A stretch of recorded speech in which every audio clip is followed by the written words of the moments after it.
E a fala é toda sua.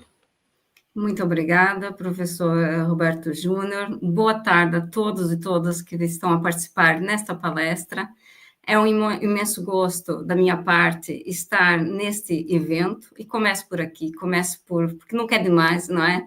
A mesa da abertura já o fez, mas volto a frisar, felicitar todos os diretores e todas as diretoras, que é um número bastante elevado de diretoras, nesse dia especial do Dia do Diretor. Com certeza, as escolas abrem todos os dias no Brasil, como em outros lugares do mundo, não só, mas também por causa do diretor escolar. E, portanto, um grande abraço a todos os diretores e diretoras neste dia tão especial. Também cumprimento o Ministério da Educação, na pessoa do Dr. Roberto Júnior, e agradeço o convite, o amável convite que me foi feito para estar hoje convosco.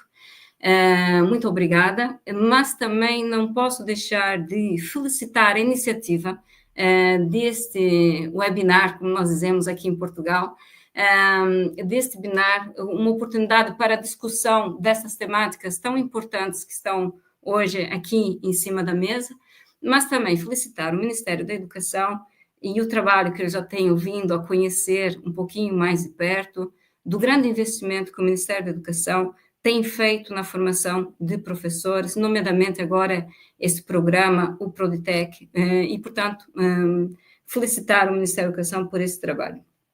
Por último, um agradecimento especial à minha colega e amiga Cecília Luiz, pelo importante trabalho que tem vindo a fazer, pela concessão desse programa de formação, de mentoria, pela sua implementação, não é? Concebeu, implementou, e pelos resultados que tem vindo a alcançar, e que a publicação de 2 livros são um testemunho disso mesmo, não é? E, portanto, felicito a professora Cecília Luiz, da Universidade de São Carlos, São Paulo, pelo importante trabalho de formação que tem vindo a desenvolver, mas também pelo reconhecido trabalho que tem vindo a desenvolver.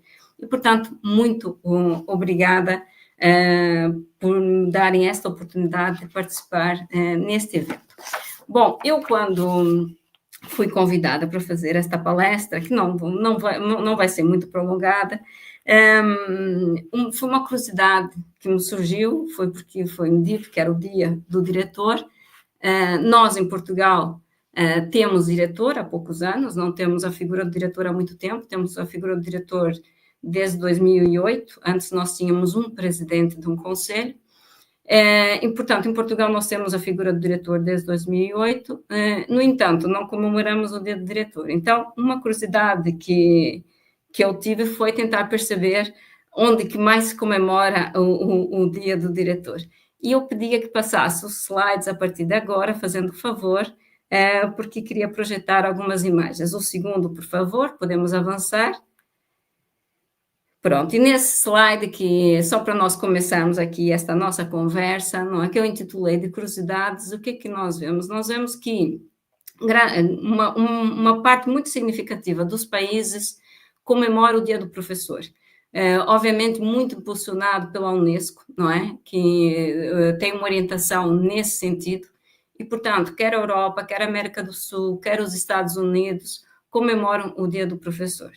Já relativamente ao Dia do Diretor, temos aqui dados mais específicos, em que este dia é sobretudo comemorado na América do Sul, nos Estados Unidos, e menos comemorado na Europa, não é? Há países que comemoram o Dia do Professor e acabam por fazer uma homenagem a todos os profissionais de educação.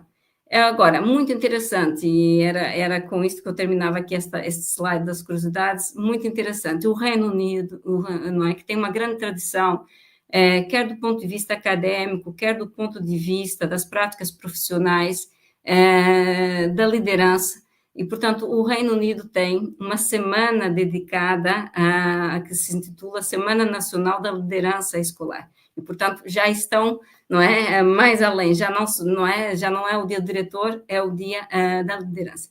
Pronto, essas são algumas curiosidades. Obviamente que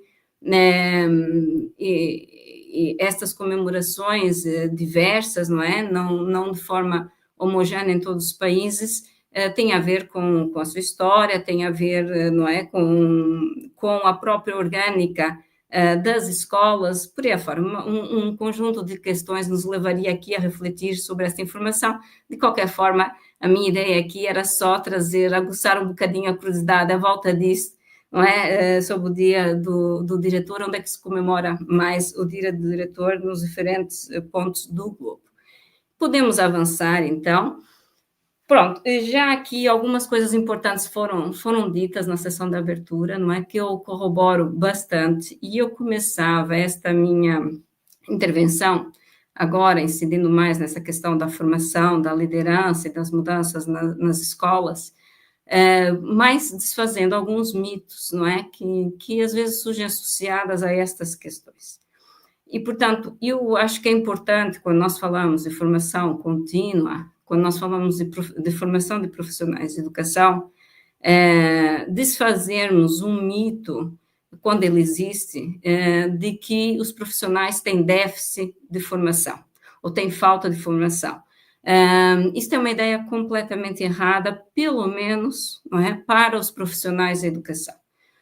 Como já foi dito na mesa de abertura, nós vivemos uma sociedade em constante mudança, não é? E nos tempos atuais, mudanças mesmo muito rápidas, e, portanto, a escola, pertencendo a essa sociedade, ela acaba por refletir estas mudanças. E, portanto, os profissionais da educação são confrontados, não é, com novos desafios, com novos mandatos para a escola, não é? E, portanto, não se trata de não conseguir responder porque têm falta de formação, não é? Aliás, nós em Portugal dizemos que a organização escola é uma das organizações públicas em que os profissionais são mais qualificados, não é? Seguindo-se apenas os hospitais e os tribunais, e, portanto, não é disso que se trata. O que se trata é da formação contínua ao serviço de uma atualização face aos desafios que são lançados à escola pela sociedade, não é? Por exemplo, em Portugal, hoje o que acontece nas escolas, não é? Nós recebemos um grande número de alunos imigrantes, não é? Portugal é um país que, nesse momento, recebe muitos imigrantes e, portanto, as escolas têm uma diversidade. Braga, que é a cidade onde se localiza a Universidade do Minho, onde eu trabalho, e Braga é uma das cidades que mais imigrantes recebe e maior diversidade de imigrantes, não é? E, portanto, é este desafio que é colocado, não é? É um dos desafios que é colocado à escola. E, portanto, nós, quando falamos de formação contínua dos profissionais de educação, devemos ter presente que não se trata de um déficit de formação, mas sim de uma atualização, se quisermos, de responder a desafios que estão a ser colocados na sociedade. Eu dei o exemplo da imigração para o caso de Portugal, poderia falar das questões ambientais, que nos afeta praticamente a todos, não é? E por aí afora. E, portanto, quando falamos de formação contínua, não significa que os profissionais têm um déficit de formação, tá bem? Depois, ainda, então, quando falamos de formação contínua, também há aqui uma questão muito importante, não é? A formação, ainda que ela possa, e eu não sou completamente avessa a isso, não é? Ainda que ela possa dar um conjunto de ferramentas para o exercício profissional, não é? Aliás, eu até sou docente de métodos e técnicas de administração educacional, portanto, uma área bem técnica, se quisermos, mas a concessão da formação, no caso dos profissionais de educação, sejam eles professores ou diretores e diretoras de escolas, deve ser uma formação mais reflexiva, não é? Mais crítica. É importante que os profissionais de educação, não é, contactem com o pensamento educacional, que reflitam sobre o papel da escola na sociedade, o papel social da escola na sociedade, não é? E que sejam capazes também de ter uma visão crítica sobre este papel, não é? E, portanto, o papel que a escola tem de uma forma genérica na sociedade é muito importante refletir sobre ele, assim como é muito importante refletir no plano micro o papel que a escola do meu bairro, da minha comunidade, tem naquele contexto, não é? E, portanto, toda a formação que vai neste sentido, uma formação mais reflexiva, mais crítica, de instigar os profissionais da educação a investigar sobre o que acontece na sociedade, sobre o que acontece na escola, será uma formação muito mais consolidada e sustentada do que propriamente uma formação muito baseada, não é, em técnicas mais instrumental, digamos assim. E, portanto, esta ideia para mim é fundamental, não é? Portanto, quando falamos de formação contínua, não descurar também a dimensão reflexiva e crítica, ainda que essa formação possa conter outras dimensões, não é? Mas essa dimensão reflexiva e crítica é fundamental. E crítica também, não é? Crítica no sentido sempre, não no sentido destrutivo, não é? Mas no sentido construtivo, não é? O que é que fazemos e o que é que podemos fazer ainda para fazermos mais e para fazermos melhor, não é? Esta reflexão que é muito importante e que eu penso que não deve estar descurada da formação dos profissionais de educação. E podemos, então, avançar no slide, por favor. E agora, aqui na questão relativamente à liderança, não é? Jogo aqui um bocadinho, brinco aqui um pouco com estas.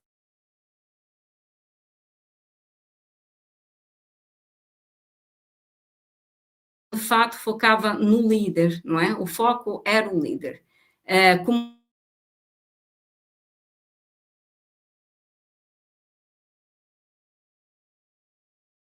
há uma natureza relacional nestas questões. E, portanto, subjacente a um líder, a um grupo que acompanha este líder, nós temos uma dimensão relacional. E a liderança dá mais conta dessa dimensão relacional, desfoca do líder e coloca mais a tônica nessa dimensão relacional. Por outro lado, também ao colocar a tônica nessa dimensão mais relacional, simultaneamente estar a colocar a tônica no outro, não é? A preocupação com o outro, focado no outro que não é só o líder. E, finalmente, ainda, esta liderança aponta para uma dimensão mais coletiva, não é? Se uma organização, escola, pretende atingir determinados resultados do ponto de vista educativo, do ponto de vista acadêmico, não estou só a falar resultados mensuráveis, estou a falar de resultados do ponto de vista da formação integral, global dos alunos, não é? Atingir estes resultados, não é? Depende de todos os membros que compõem a organização escola. E, portanto, mais uma razão para nós falarmos em liderança, porque tem presente, subjacente, essa noção do grupo, do coletivo, e menos presente a dimensão do líder, não é? O líder sozinho, não é? Não, ele precisa do outro, tá bem? Podemos avançar ainda nesta ideia de desfazer alguns mitos e algumas ideias menos corretas, digamos assim. Outra ideia que nós temos, e genericamente passa sempre pelas nossas cabeças, não é? Imagem de um líder que é quase um super-herói, não é? É quase um super-herói por quê? Porque tem traços mágicos e personalidade, não é? Isto é uma falácia completa. Seria muito bom que as pessoas nascessem líderes, não é? Mas não nascem líderes. Isto é um mito. Obviamente que um profissional gostar, querer, ter jeito, tudo isto pode contar alguma coisa para ser líder, mas é sempre insuficiente do ponto de vista de uma certa profissionalidade da liderança, não é? nós, provavelmente, aqui convocando um exemplo da medicina, não é? Nós provavelmente, se tivermos que sofrer uma cirurgia, uma intervenção, obviamente que nós gostaríamos de ter um médico que gosta do que faça, que acha que tem jeito para aquilo, que se sinta motivado, mas isto não será suficiente na nossa ótica para nos fazer uma cirurgia, não é? Ele precisa ter um conhecimento sobre. E, portanto, a mesma coisa aqui no líder, não é? Ninguém nasce líder, os traços de personalidade contam alguma coisa, mas não contam tudo, não é? E, portanto, para ser líder nesta dimensão que eu estou aqui a convocar, do profissional, não é? É preciso saber. E o saber pode ser obtido pela experiência, por um lado, não é? Mas, sobretudo, aqui o foco pelo conhecimento, não é? Pelo estudo, pela formação. E, portanto, nós não há aqui super-heróis. Ser líder é uma aprendizagem, é um exercício, é uma reflexão sobre esse exercício também, não é? Porque não é só a prática que nos traz saber, é sobretudo a reflexão sobre esse exercício que vai nos trazer saber, e, portanto, eu gostava de desfazer esta ideia, não é? Não há aqui, ninguém nasce líder, não é? Infelizmente, talvez, mas a realidade é esta. Ninguém nasce líder, não é? E, portanto, o processo de formação é fundamental para o exercício da liderança. E podemos avançar, por favor, no slide. Depois, outra ideia que também a literatura aqui é muito, importa dizer, não é, que nós na academia nem sempre há um consenso entre os autores, mesmo relativamente até ao conceito de liderança, essas distinções entre liderança e gestão. Bom, mas eu aqui, apenas o que eu gostava de discutir convosco, de vos trazer para a reflexão, não é? O que eu trago aqui é um conjunto de observações para refletirmos, não é? Para pensarmos um pouco neste assunto, sem ser um assunto completamente encerrado, digamos assim. O que eu gostaria de trazer aqui? É que nós podemos ter gestores que não são líderes, não é? E, portanto, nós temos muitos gestores que estão presos nas suas tarefas administrativas, burocráticas, técnicas, e acabam por não serem líderes, não é? E, portanto, isso nos faz pensar. E, por outro lado, temos membros da organização, profissionais da organização escola, que não exercendo cargos de gestão, por vezes são verdadeiros líderes, não é? E, portanto, um professor de um conselho de turma que consegue mobilizar os professores da turma, um professor que consegue mobilizar os alunos para uma certa atividade, e, portanto, acaba, não é? Por influenciar, não é? O seu grupo, digamos assim. E, portanto, mas aqui o que eu acho que nos deve fazer refletir e fica para pensar, não é? Fica para pensar, eu não tenho respostas definitivas, mas fica aqui para pensar, não é? O que nos deve fazer refletir é, de fato, um gestor que não é necessário obrigatoriamente líder, não é? E esta questão é instigante e vale a pena, talvez, pensar um pouco sobre isso. Podemos avançar, por favor? Bom, vamos então aqui entrar na questão da liderança, então, concretamente. Tipos de liderança, não é? Se vocês percorrerem a literatura, não é? Há muitos tipos de liderança. Líder autocrático, líder a liderança distribuída, há uma diversidade muito grande em torno destas questões da liderança no contexto escolar. Muita bibliografia foi produzida sobre isso, não é? Aliás, esta questão da liderança vai surgir de forma muito forte com o movimento das escolas eficazes no início do século XX, não é? Década de 40 e de 50, em que, nesse movimento das escolas eficazes, procurava-se saber, não é? Procurava-se demonstrar, no fundo, que as escolas poderiam fazer a diferença, não é? Ou seja, fazer a diferença em termos do sucesso dos alunos, muito associada à questão da mobilidade social, não é? Ascendente, e, portanto, o movimento das escolas eficazes procurou identificar quais eram as variáveis que influenciavam, não é, a melhoria dos resultados dos alunos. E uma das variáveis estudada era, de fato, a liderança, nomeadamente de quem exercia cargos de gestão, entre outras variáveis, a relação com a comunidade, os projetos, os espaços de participação dos estudantes, uma série de variáveis, mas entre elas, e, portanto, isso só para contextualizar um pouco, não é? Sobretudo nos Estados Unidos da América, a liderança vai surgir muito associada a esse movimento. Depois vão haver vários desenvolvimentos, aliás, como eu vos dei conta, não é?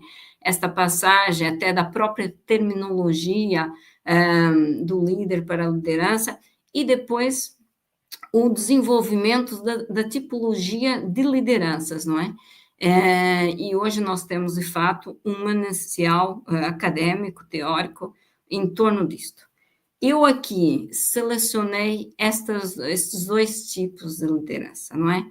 A liderança que é democrática e participativa, que está associada a lideranças e colegialidade, e a liderança, então, transformadora, não é? Nós aqui em Portugal, as traduções são mais no sentido transformacional, mas, no fundo, é isto que está em causa, é a liderança transformadora. E eu selecionei estes dois tipos porque, de fato, era importante refletir sobre a liderança transformacional.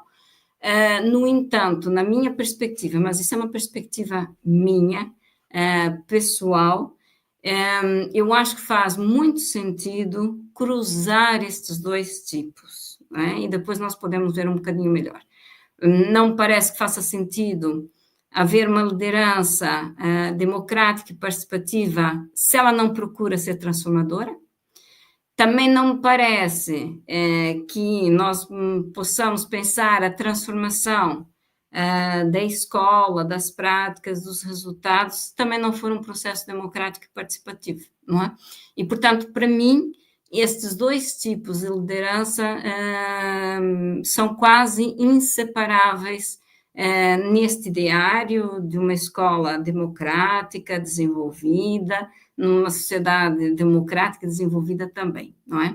Portanto, avançava aqui um pouco no próximo slide, para esta concessão, ver se está um bocadinho pequeno, mas pronto, eu penso que eu vou, de qualquer forma, passando pelo slide. Esta ideia, então, da liderança, ou esta concessão de liderança democrática participativa. Bom, nós aqui não estamos a pensar, não é, numa pessoa que exerce a liderança de forma autoritária, com dominação, com subordinação. Não é este tipo de liderança que se deseja, não é?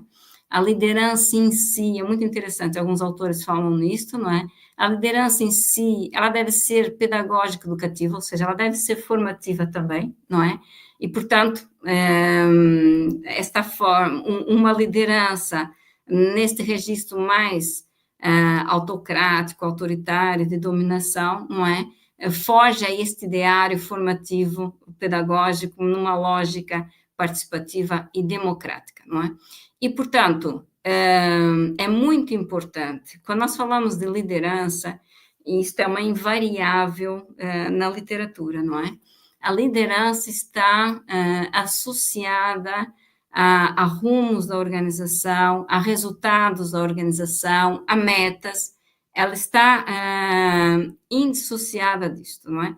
E, portanto, quando nós pensamos o rumo da organização, quando nós pensamos as metas, os resultados, é impossível quase não ser pensado de forma coletiva, não é? E, portanto, quando nós pensamos na liderança e nos grupos que acompanham esta liderança, o registro deve ser um registro de participação na tomada de decisão, sempre. Nós podemos participar na preparação da decisão, podemos participar na execução da decisão, mas num sentido de participação democrática, a participação refere-se ao contexto da tomada de decisão, certo? Nesse contexto muito significativo, muito expressivo, daquilo que é a democracia numa determinada organização, nesse caso concreto, na escola. E, portanto, a tomada de decisão pode ser feita de duas formas. Ela pode ser feita através da discussão, da negociação, da construção coletiva de consensos, não é? Obviamente que a organização escola, tendo uma pluralidade de atores, será mais expectável que surja dissenso e conflito do que propriamente consenso. E, portanto, os consensos têm que ser construídos, não há nada de negativo em haver dissenso, de haver conflitos, muito pelo contrário. Significa que as pessoas estão interessadas, estão envolvidas, estão a discutir, têm ideias diferentes, não é?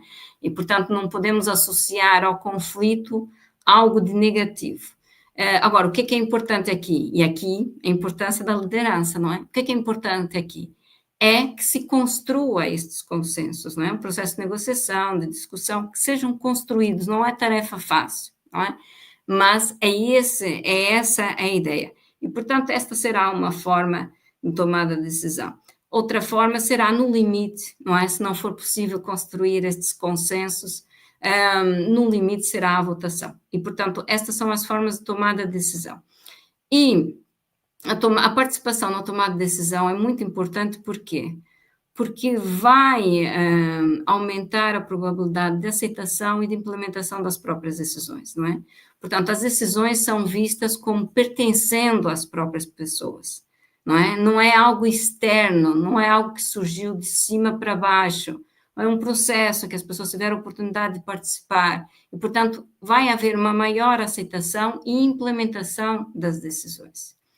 Bom, e depois, finalmente, se outras justificativas não houvesse, esta também é uma justificativa muito importante para essa tomada de decisão participativa e para esta liderança democrática, não é? Que todos nós sabemos, por experiência, que a educação não é propriamente uma ciência exata, não é? Que há margens de erro e, portanto, quanto mais cabeças pensarem sobre os assuntos, melhor serão as decisões. Todos nós temos experiência disto, não é? Um trabalho coletivo, colaborativo, não é? Quando chegamos ao fim desse trabalho, muitas vezes pensamos, sozinhos não seríamos capazes, não é? Coletivamente fomos capazes. Obviamente que esse processo é sempre mais demorado, é mais trabalhoso, por vezes é mais conflito, não é? Com mais conflitos, mas, de fato, o resultado final, não é? Não tem comparação com aquilo que se fosse um trabalho feito de forma solitária, não é? E, portanto, também esta razão se justifica melhores decisões estão subjacentes a uma liderança democrática, tá bem? E, portanto, é fundamental para mim que a liderança seja exercida desta forma e combinada, então, com a liderança transformacional, que eu peço que passe, por favor, o próximo slide, para fazer referência, então, à liderança transformacional. O que a liderança transformacional traz de novo? Bom, o que se espera nesse tipo de liderança? É que a pessoa que exerce esta liderança consiga inspirar os colegas em dois sentidos, e é isto que é característico deste tipo de liderança. Por um lado, no desenvolvimento das capacidades dos profissionais do seu grupo, com quem ele trabalha, não é? E, por outro lado, em prol da organização. O tal rumo da organização, os tais resultados da organização, não é? Portanto, a liderança é exercida nesse sentido, potenciar o desenvolvimento das capacidades dos membros do grupo em função do alcance de determinadas metas, determinados resultados, determinado rumo da organização. E podemos avançar. A liderança transformacional tem sido muito trabalhada por estes dois autores, está ali entre parênteses, e eles identificam 4 componentes da liderança transformacional. Uma componente designada como carismática, uma componente designada como inspiracional, outra designada de respeito e outra de estímulo intelectual. Nós podíamos resumir isto em 4 palavras, se quisermos: carisma, visão, empatia e inovação. Portanto, são estes os alicerces específicos da liderança transformacional, tá bem? Que nós não vimos na liderança democrática, isso é mais característico da liderança transformacional, que nós não vemos no tipo de liderança, no líder, na liderança distribuída, na liderança transacional, não estão estas 4 componentes. Portanto, no fundo, estas 4 componentes definem a liderança transformacional. Portanto, a liderança carismática, não é? O grupo tem respeito, tem confiança, o líder é alguém, não é? A pessoa que está à frente do grupo é um exemplo a seguir, é alguém em quem eu tenho confiança, não é? Essa dimensão da confiança é uma dimensão muito importante no desenvolvimento profissional, na transformação de práticas, no trabalho colaborativo. Aliás, há 2 autores do Canadá que dizem isto mesmo, não é? O Fulham e o Hargreaves colocam muito a tônica na confiança. Onde não há confiança, é quase impossível não haver trabalho colaborativo. Portanto, a dimensão do carisma, inspiracional nesse sentido, não é? Quem está a exercer a liderança tem uma visão para a organização escola, tem uma ideia de rumo para a organização escola, não é? E, portanto, ele inspira nesse sentido. Inspira não propriamente no rumo concreto, não propriamente na meta específica, mas inspira porque pensa a organização, tem um projeto para a organização e partilha com os outros. Isso é que é importante, não é? Esta visão não ser apenas, ela deve ser uma visão que é de quem está a exercer a liderança, mas que vai ser partilhada com os outros, não é? Portanto, também de respeito, não é? Respeito pelo ritmo de trabalho dos profissionais, respeito pelos obstáculos que surgem aos profissionais e capacidade também de pensar formas de ultrapassar, não é? Portanto, tudo que tem a ver com, no fundo, com as necessidades de desenvolvimento dos profissionais para atingir um certo resultado, uma certa meta, um certo rumo, não é? E, portanto, há empatia, não é? Aqui a empatia. Quem exerce a liderança tem empatia pelas dificuldades que vão surgindo diante do colega, diante do processo, não é? E tenta encontrar soluções.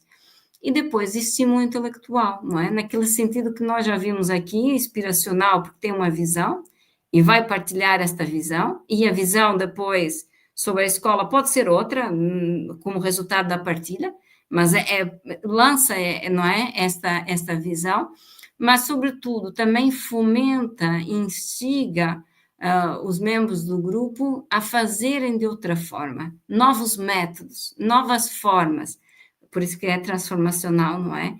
Portanto, uma dimensão aqui da criatividade, da inovação, novas formas de fazer, não é? E, portanto, isto aqui resume, no fundo, algumas das características da liderança transformacional e que distingue de outros tipos de liderança. Podemos avançar para o próximo slide. E, portanto, para mim é fundamental esta articulação, liderança democrática e transformacional, não é? Nós, quando pensamos o rumo da organização, quando pensamos novos métodos, a criatividade, a inovação, isto tudo só faz sentido se for coletivo. Se os membros da organização tiverem voz nesses processos, se os membros da organização participarem nas decisões em torno destes processos, portanto, sendo parte nesse processo. Portanto, para mim não faz sentido uma liderança, uma transformação da organização de forma imposta, mas sim construída de forma coletiva. Também, né, também não faz sentido essa liderança democrática que anda à deriva, não é? Que não tem uma meta, que não tem um rumo, que não tem uma visão para a sua organização.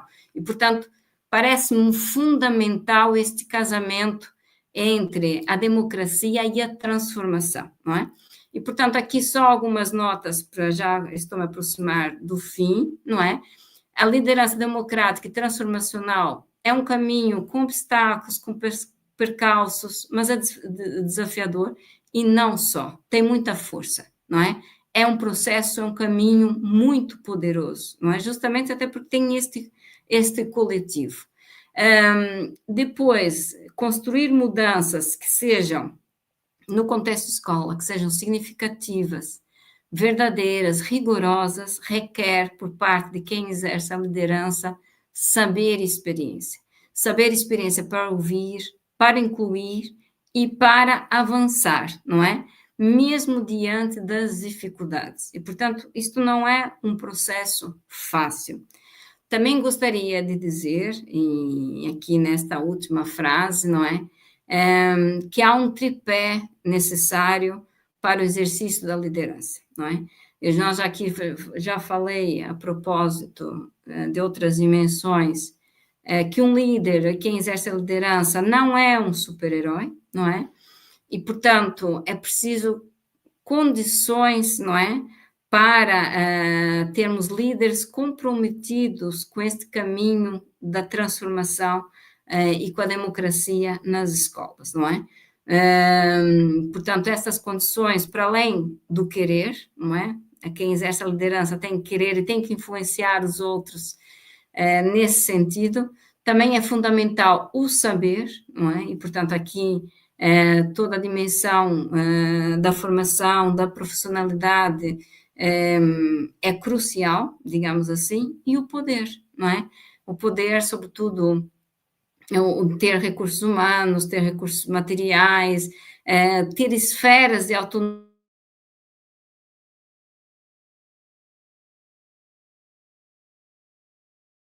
é fundamental, não é? Portanto, dizer o quê? Não há aqui super-heróis, também é preciso ser asseguradas algumas condições para o exercício dessa liderança democrática e transformacional, não é? Volto a referir, para termos líderes comprometidos com esse caminho da transformação, sabendo que juntos é possível alcançar um futuro melhor. Portanto, aqui é a dimensão muito democrática, juntos alcançar um futuro melhor. E avanço para o último slide, por favor. Um slide, já que também hoje já foi referido na mesa de abertura, Paulo Freire, não é? Paulo Freire, que inspira os profissionais de educação no Brasil, mas que inspira também do lado de cá. Nós estudamos bastante Paulo Freire. E o Paulo Freire, na década de 90, escreveu este livro que é a Pedagogia da Esperança. E é muito engraçado, porque nós às vezes estamos, não é, a tratar conceitos que parecem muito novos, muito originais, mas quando vamos, não é, contactar com o pensamento educacional, que eu dizia no início, que é fundamental na formação de qualquer profissional de educação, nomeadamente dos diretores de escola e diretoras, parece que reencontramos, não é, orientações que são muito, muito atuais, não é? O Paulo Freire não falou de liderança, não falou de liderança transformacional, não falou também de liderança democrática, embora tenha falado muito de democracia e de participação, mas é muito interessante quando nós lemos aqui este excerto da obra do Paulo Freire, encontramos, não é, algumas dimensões da liderança transformacional. E eu vou ler, ele está a fazer a distinção entre esperança, do verbo esperar, e esperança como algo, não é, a ser construído, a procurar. E, portanto, eu vou ler só os extratos que eu acho que fazem uma ligação com a liderança democrática e transformacional. Portanto, nas suas palavras, esperançar é se levantar, esperançar é ir atrás, esperançar é construir, esperançar é não desistir, esperançar é levar adiante, esperançar é juntar-se com outros para fazer de outro modo, não é? Muito próximo ali da liderança transformacional e, portanto, juntar-se com outros para fazer de outro modo. De forma democrática, transformar aquilo que é preciso ser transformado nas nossas escolas. E com isso, pode avançar para o outro slide. Muito obrigada por participarem nesta palestra. Renovo essa felicitação